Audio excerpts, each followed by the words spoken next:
21 शिखांनी 10,000 पठाणांशी लढाई केली यावर विश्वास बसतो. त्यावर सिनेमा पण काढला जातो, वेब सिरीज निघते. 300 स्पार्टन्सने 60,000 पर्शियन्सचा मुकाबला केला यावर विश्वास ठेवला जातो. हॉलिवूडमध्ये मोठा सिनेमा निघतो, कल्ट क्लासिक सिनेमा बनून जातो तो.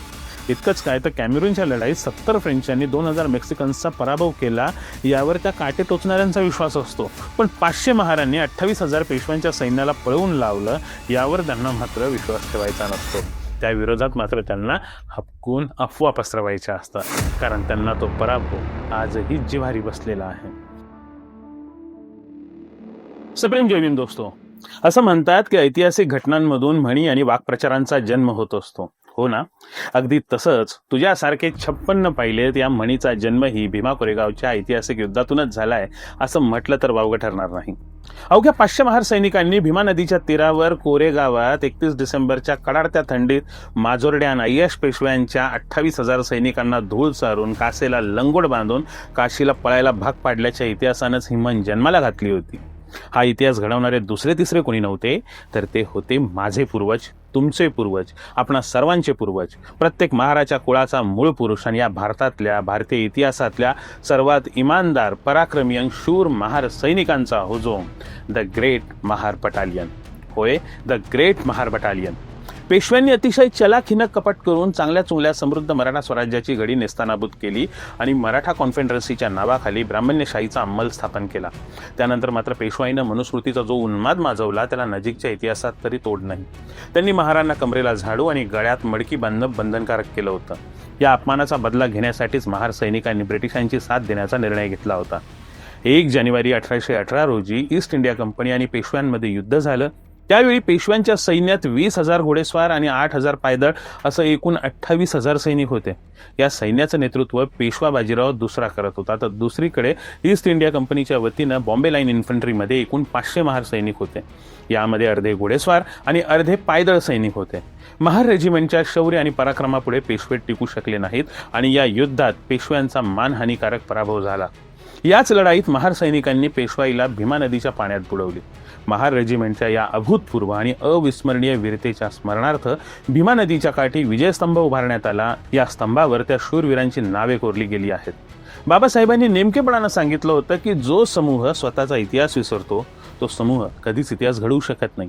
आणि जेव्हा अस्पृश्यतेच्या खाईत खितपत पडलेल्या महारांनी स्वतःची मुळं शोधायला घेतली तेव्हा त्यांना सापडलं की महारांची मुळं या मातीत तर खूप घट्ट रुतून आहेत, कोणत्याही युद्धात अचल अटल उभं राहणाऱ्या योद्ध्यासारखी. महार ही एक मार्शल रेस आहे. या दैदिप्यमान इतिहासाचा उलगडा झाला आणि नंतर मग मात्र त्यांनी अख्खं भविष्यच बदलून टाकलं. हा तोच इतिहास होता भीमा कोरेगावच्या युद्धाचा, विजयाचा, शूर महार सैनिकांच्या जिद्दीच्या, धैर्याचा, प्रामाणिकपणाचा, उत्तुंग शौर्याचा आणि जाज्वल्य पराक्रमाचा. पण खरंच महार सैनिकांच्या शौर्याचा इतिहास फक्त एका रात्रीत लढल्या गेलेल्या या युद्धापुरताच मर्यादित आहे का? महार सैनिकांनी फक्त एकच युद्ध लढलं होतं का? मग महार सैनिकांच्या शौर्याची व्याप्ती आहे तरी किती? आजकाल जे नवनवे स्वयंघोषित इतिहास तज्ज्ञ गल्लीबोळात जन्माला आलेत ते म्हणतायत की महार सैनिकांनी देशद्रोह करत मराठ्यांची सत्ता उलटवून टाकली.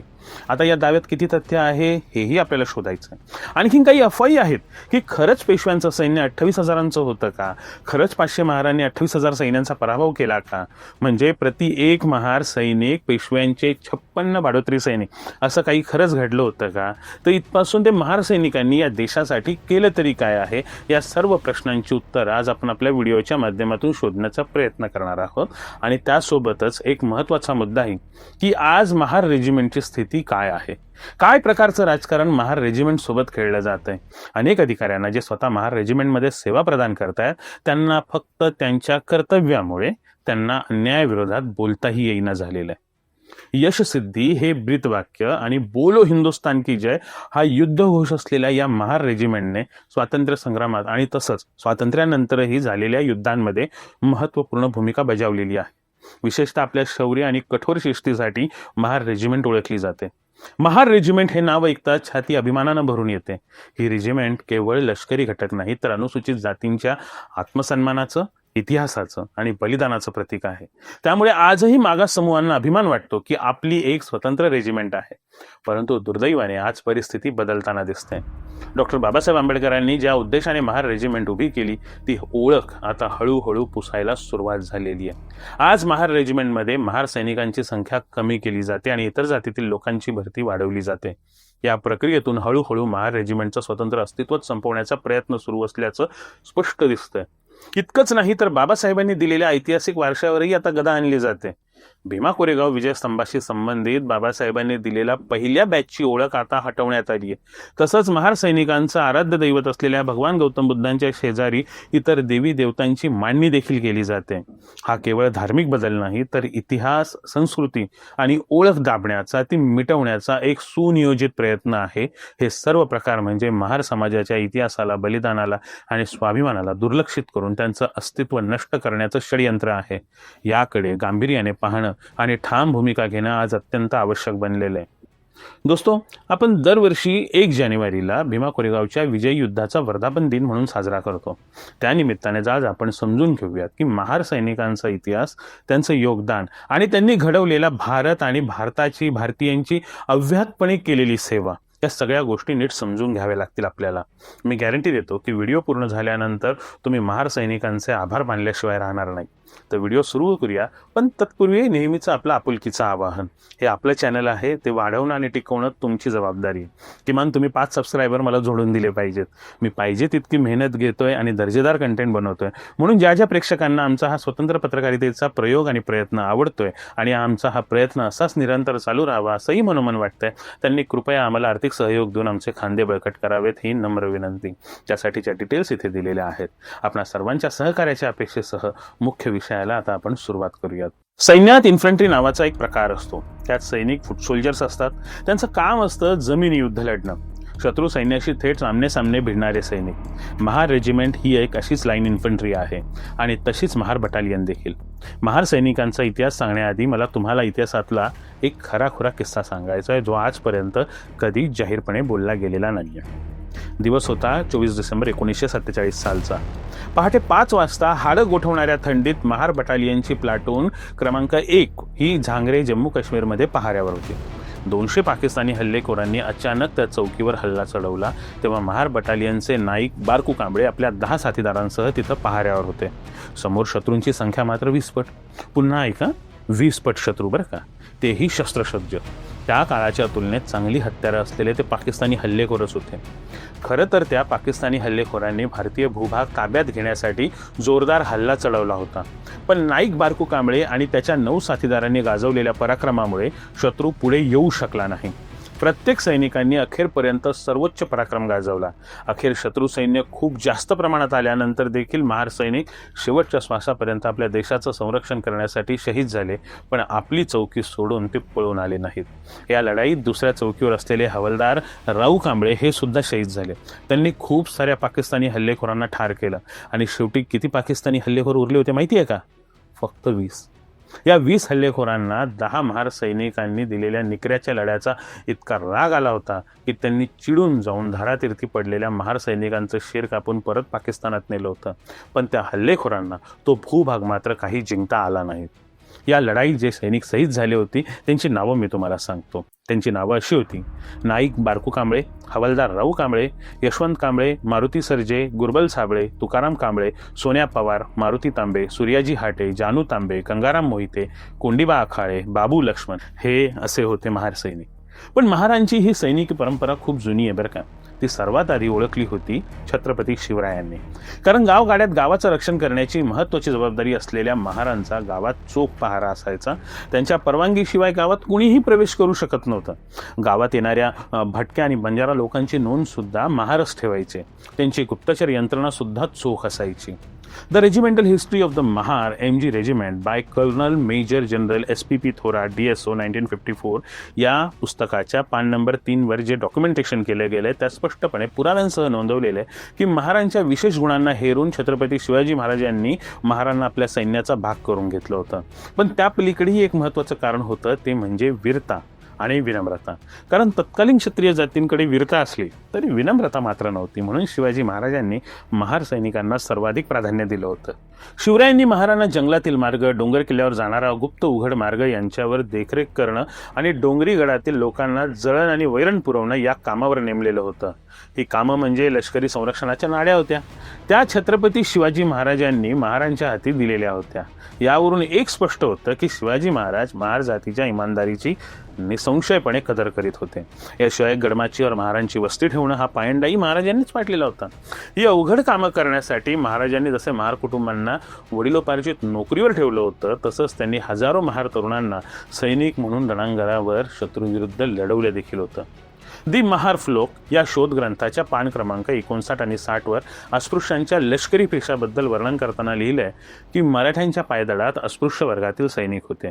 या पायदळ सैनिकांना पाईक म्हणून संबोधण्यात यायचं. या पाईकांपैकी जे महार असायचे त्यांना नंतर पुढे जाऊन नाईक किंवा नायकचा अपभ्रंश होऊन नाक हे नावापुढे लावलं जायला लागलं आणि जे मांग जातीचे होते त्यांना राऊत हे उपपद लावलं जायचं. मराठ्यांच्या लष्कराच्या तोफा बैलगाडीतून समरांगणावर नेत असत. या तोफा बैलगाडीवर चढवणे, बैलगाड्या समरांगणावर नेणे, तेथे तोफांची व्यवस्था लावून त्यात डागणे व उडवणे ही कामे महार व मांग पाईकांना नेमून दिलेली होती. तर अस्पृश्यांचा लष्करी पेशा या शोध प्रबंधातील पान क्रमांक 19 वरील हा उतारा पाहूया, ज्यात स्पष्टपणे लिहिलंय की महारांच्या अनेक लढवय्यांनी लढायात मर्दुमकी गाजून कंपनीच्या लष्करात अंमलदाराच्या जागा मिळवलेल्या होत्या. 1787 साली मुंबईच्या पश्चिम समुद्र किनाऱ्यावर जी लढाई झाली त्यात मरीन बटालियन मधील हविलदार मदनाक यसनाक याने मर्दुमकी गाजवली म्हणून त्याला जमादार करण्यात आले. त्याच लढाईत सुभेदार वाहनाक याने शौर्याची शर्थ केली म्हणून त्याला चांदीचा बिल्ला आणि साखळी बक्षीस देण्यात आली आणि त्याला हविलदार करण्यात आले. 1810 मध्ये इंग्रज व फ्रेंच यांच्या आरमारांची जी लढाई हिंदी महासागरात झाली तीत मरीन बटालियन मधील घोणनाक पुलनाक याने मोठे शौर्य दाखवले म्हणून त्याला रुपयाचे पदक बक्षीस दिले आणि त्याला लेफ्ट हविलदार म्हणून बढती देण्यात आली. 18व्या शतकात इंग्रजांनी महारांना आपल्या सैन्यात सामावून घेतलं. 1818ला या शूर महारांनीच पेशव्यांना पराजित केलं होतं. त्यामुळे इंग्रजांना मोठा विजय मिळाला आणि संपूर्ण भारतीय उपखंडावर ईस्ट इंडिया कंपनीची सत्ता प्रस्थापित झाली. पुढे 1857च्या बंडात सहभागी झाल्याचा ठपका महारांवर ठेवण्यात आला. त्यांचा नॉन मार्शल रेस हा दर्जा काढून घेऊन त्यांची सैन्य भरती थांबवली गेली. 1892ला सर्व महार बटालियन बरखास्त करण्यात आली. गोपाळ बाबा वलंकर यांच्यासारख्या सामाजिक कार्यकर्त्यांमुळे पहिल्या महायुद्धाच्या वेळी महारांना सैन्यात घेतलं खरं, परंतु युद्ध संपल्यावर त्यांना पुन्हा बरखास्त करून टाकण्यात आलं. त्यानंतर डॉक्टर बाबासाहेब आंबेडकरांच्या प्रयत्नांनी 1942 मध्ये पुन्हा महार रेजिमेंट बनवण्यात आली. महारांना दुसऱ्या महायुद्धात हिटलरच्या सैन्याच्या विरुद्ध लढण्यासाठी देशाबाहेर पाठवण्यात आलं होतं. या युद्धात शत्रूचा कर्दनकाळ ठरलेल्या मशीन गन या शस्त्रासह महारांना मोठ्या प्रमाणात हिटलरच्या अत्याधुनिक आणि अत्यंत आक्रमक सैन्याविरुद्ध आपले शौर्य दाखवलं आणि भारतासाठी सन्मानजनक अशी कामगिरी बजावली. त्यामुळे दुसरं महायुद्ध जिंकून परतलेल्या महार रेजिमेंटला भारतीय सैन्याच्या पहिल्या मशीन गन रेजिमेंटचा मान देण्यात आला होता. दोस्तो, सैन्यात ना बॉर्डर स्काउट नावाचा एक प्रकार असतो, ज्यात असे अनेक सैनिक रिक्रूट होतात ज्यांचा थेट बॉर्डर आणि आसपासची जी लोकवस्ती आहे ना त्यांच्याशी थेट संबंध असतो. युद्ध काळात लोकांचे मोबिलायझेशन करण्याचं महत्त्वाचं काम त्यांच्याजवळ असतं. महार रेजिमेंटने फाळणीनंतरच्या काळात सीमावर्ती भागात शांतता प्रस्थापित करण्याचं महत्त्वाचं काम केलेलं आहे. याचं कारण एकच, महार रेजिमेंटमधल्या सैनिकांना सीमावर्ती भागात राहणाऱ्या लोकांशी संपर्क करण्यात कसलीच तुच्छता जाणवत नव्हती. सीमावर्ती भागात चामार जाती समूहाचे लोक सर्वात जास्त राहतात. आता यावर फार पुढे बोलण्याची गरज आहे का? नाही ना. सुरुवातीच्या काळात महार सैन्याचा दबदबा इतका मोठा आणि जबरदस्त होता की मराठा बटालियनच्या अधिकारपदी सुद्धा महार रेजिमेंटचेच अधिकारी होते. तुम्हाला सांगतो, सीमावर्ती भाग आपल्याला थोडा नाही तर तब्बल 12 ते 13 हजार किलोमीटरचा आहे. अगदी राजस्थान पासून ते थेट ईशान्य भारताच्या टोकापर्यंत. त्यामुळे बॉर्डर स्काउट बनून लोकांचं योग्य व्यवस्थापन करण्यासाठी आजही सैन्याला महार रेजिमेंट सर्वात बेस्ट पर्याय वाटत आलेला आहे. महार रेजिमेंटचे जनरल के.व्ही. कृष्णराव आणि जनरल कृष्णस्वामी सुंदरजी या 2 अधिकाऱ्यांनी भारतीय सैन्याचं नेतृत्व केलेलं आहे. आजपर्यंत या रेजिमेंटकडे 1 परमवीर चक्र, 4 महावीर चक्र, 29 वीर चक्र, 1 कीर्ती चक्र, 12 शौर्य चक्र, 22 विशिष्ट सेवा पदक आणि 63 सेना पदक मिळालेले आहेत. पण महार सैनिकांचा इतिहास हा काय फक्त भीमा कोरेगावच्या युद्धापुरता मर्यादित नाही. उपलब्ध पुराव्यांचा विचार केला तर ही यादी सुरू होते 1826 सालापासून आणि आता ती आपण जरा सविस्तरपणे पाहूयात. यात पहिलं युद्ध येतं ते 1826 साली झालेलं काठियावाडचं युद्ध. त्यात बॉम्बे नेटिव्ह इन्फंट्रीतील महार सैनिकांनी अतुलनीय शौर्य गाजवलं होतं. ब्रिटिश लष्करी अहवालामध्ये महार सैनिकांची नोंद ब्रेव्ह, स्टेडी अँड रिलायबल अशी करताना काठियावाड मोहिमेत महार सैनिकांशिवाय विजय शक्य नव्हता असं स्पष्ट नमूद करण्यात आलं होतं. ही गोष्ट 1826 सालची. आता आपण थोडंसं पुढे येऊयात 1843 साली झालेल्या अफगाण युद्धाकडे. 1839 ते 42 दरम्यान ब्रिटिश ईस्ट इंडिया कंपनीनं अफगाणिस्तान सत्ता प्रस्थापित करण्याचा अथक प्रयत्न केला, पण पठाणांच्या शौर्यापुढे काबूलमध्ये ब्रिटिशांचा 1842 साली पूर्ण पराभव झाला आणि जवळजवळ संपूर्ण ब्रिटिश फौजच अफगाणिस्तानातली नष्ट झाली. या पराभवानंतर ब्रिटिशांनी आर्मी ऑफ रिट्रिब्युशन म्हणजे सूड घेणारी फौज पाठवली. या मोहिमेत बॉम्बे आर्मी आणि बंगाल आर्मीतील तुकड्या सहभागी होत्या, ज्यात 72% महार सैनिक होते. खैबर पास, जलालाबाद आणि काबूल परिसरात महार सैनिकांनी अफगाण लढवय्यांच्या सततच्या हल्ल्यांना तोंड दिलं. अनेक ठिकाणी ब्रिटिश अधिकारी ठार झाल्यावर महार सैनिकांनी नेतृत्व स्वतः हातात घेतलं. जखमी सहकाऱ्यांना मागे न टाकता त्यांना संरक्षण दिलं. रसद पुरवठा तुटलेला, अन्न नाही आणि जीवघेणी थंडी असतानाही महार सैनिकांनी शिस्त, धैर्य आणि एकजूट कायम ठेवली होती. या युद्धाबद्दल ब्रिटिश अहवालांमध्ये स्पष्ट उल्लेख आढळतो आणि तो म्हणजे the native troops from the Bombay presidency, particularly the Mahars, showed extraordinary endurance where other collapse. हे एवढ्यासाठीच लिहिलं गेलं होतं कारण अफगाण युद्ध हे ब्रिटिश साम्राज्याच्या इतिहासातला सगळ्यात लज्जास्पद पराभवांपैकी एक मानला जातो. त्या अपयशातून ब्रिटिश सैन्याला सावरायला महार सैनिकांच्या शौर्याचा आधार घ्यावा लागला. आता येऊयात आपण दुसऱ्या इंग्रज शीख युद्धाकडे, म्हणजे सेकंड अँग्लो शीख वॉरकडे. यासोबतच 1849 साली गुजरातमध्ये झालेलं युद्ध असेल किंवा 1860 सालचं चीनचं युद्ध असेल, 1865 सालचं एडचं युद्ध, 1867 साली लढलं गेलेलं ॲबिसिनिया युद्ध आणि 1856-57च्या पर्शियन युद्धात, तसंच दुसऱ्या इंग्रज अफगाण म्हणजे कंदाहार युद्धात 1880 साली महार सैनिकांनी आपला जलवा कायम राखला होता. या सर्व युद्धात महार सैनिकांनी विजयश्री खेचून आणली होती. पण 1880 सालच्या लढाईत विशेष रंग आला तो 16 एप्रिल 1880 रोजी. तो असा की एका माराच्या ठिकाणावर शत्रूंनी हल्ला केला तेव्हा तेथील इंग्रज सैनिकांनी माघार घेतली, पण त्यातील तिघांनी मात्र पाय रोवून त्या ठिकाणी शत्रूला तोंड दिलं.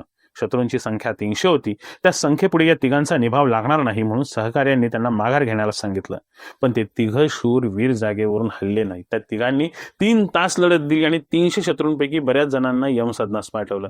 जेव्हा त्यांच्या जवळची काडतुसं संपली तेव्हा ते शत्रूच्या गोळक्यात शिरून बंदुकीचा उपयोग लाठीसारखा करून ते शत्रूला झोडपू लागले.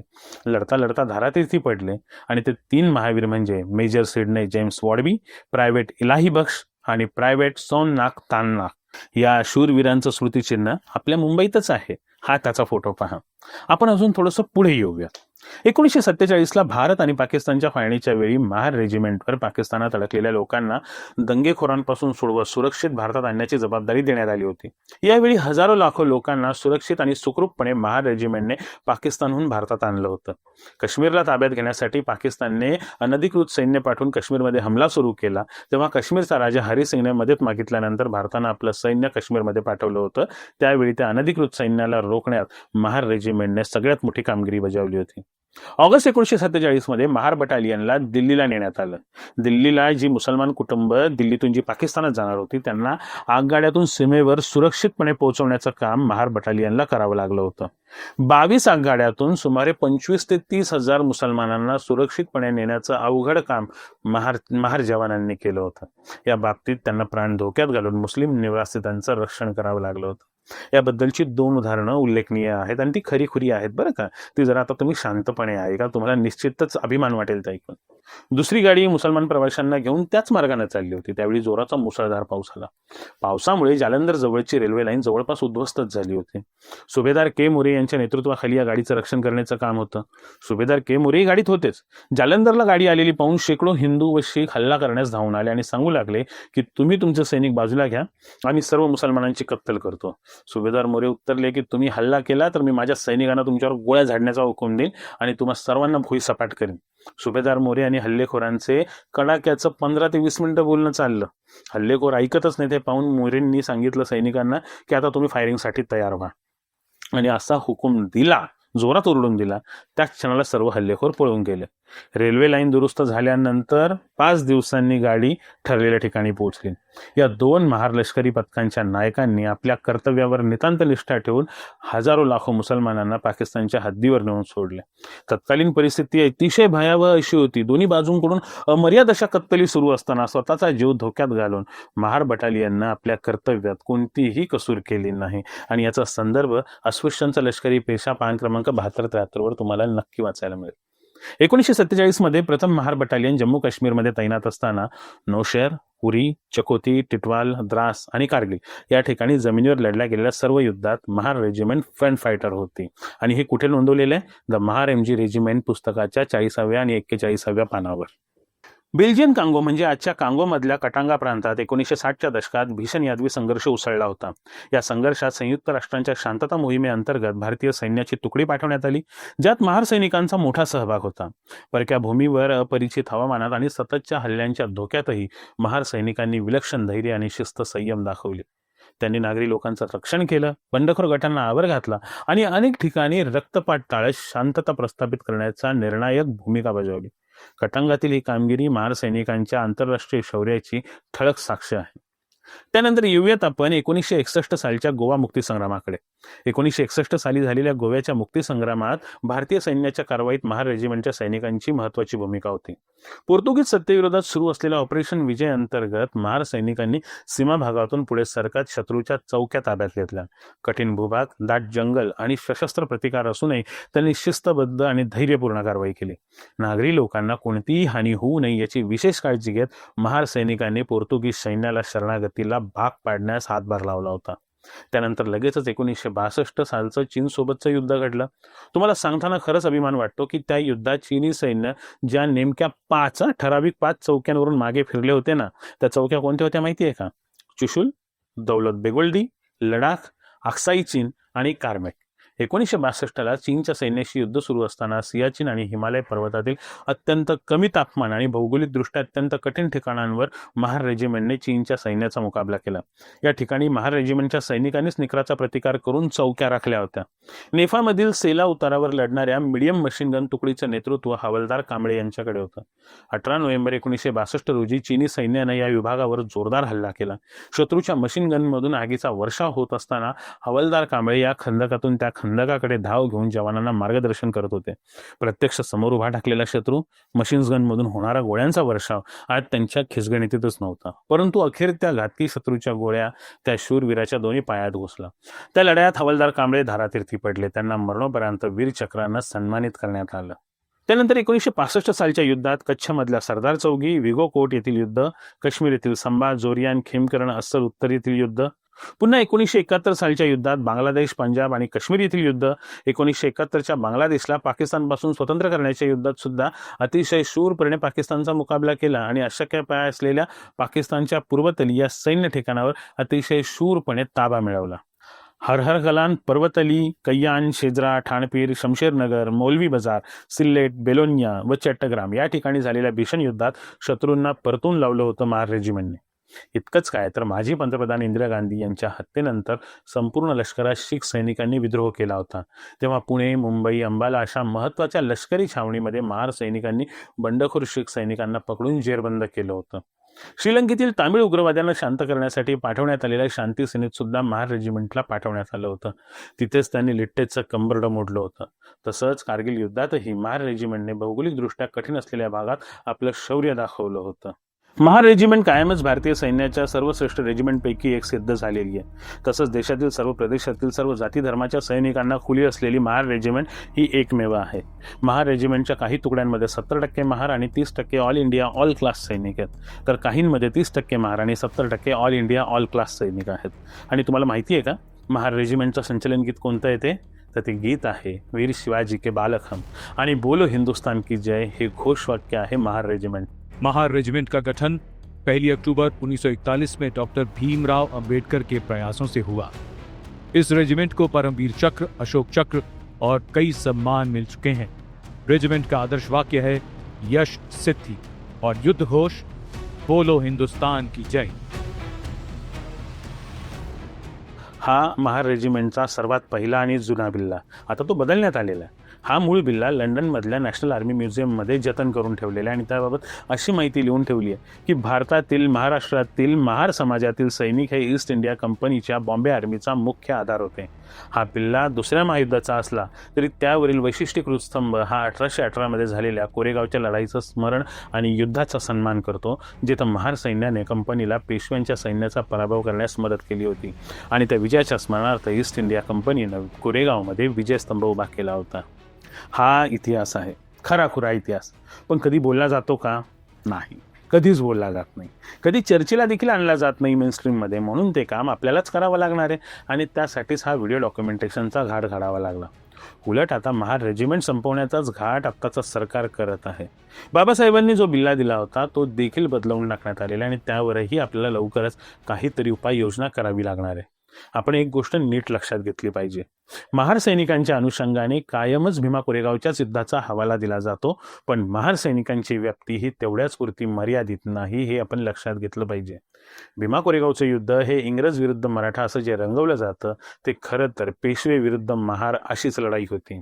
इंग्रजांना सत्ता विस्तार करायचाच होता, पण महारांना स्वतःच्या अपमानाचा बदला घ्यायचा होता. म्हणून ही लढाई पेशव्यांच्या जातीयवादी अहंकाराविरोधात महारांच्या आत्मसन्मानाची लढाई होती असं आपण ठणकावून सांगितलं पाहिजे. आणि या आत्मसन्मानाच्या लढाईला महार सैनिकांच्या शौर्याला स्वीकारायचं म्हटलं की सगळ्यांना मात्र काटे टोचतात.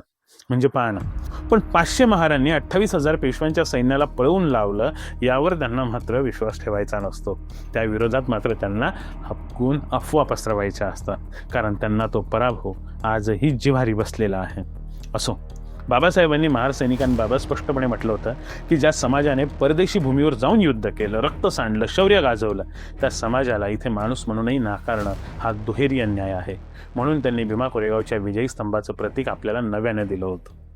दोस्तो, विषयाच्या शेवटाकडे येताना मला तुम्हाला हेच सांगायचं आहे की जो समूह आपला इतिहास विसरतो तो कधीच इतिहास घडवू शकत नाही. हा बाबासाहेबांनी दिलेला मूलमंत्र महारांनी स्वीकारला आणि त्यांनी आपली प्रगती करून घेतलेली आहे.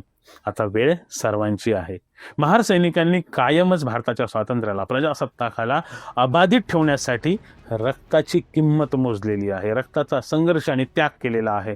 अशा या महान महार सैनिकांना, महार रेजिमेंट आणि महार बटालियनला, त्या सर्व अज्ञात योद्ध्यांना माझा क्रांतिकारी जय भीम, मानाचा जय भीम. दोस्तो, हा व्हिडिओ तुम्हाला कसा वाटला मला जरूर सांगा.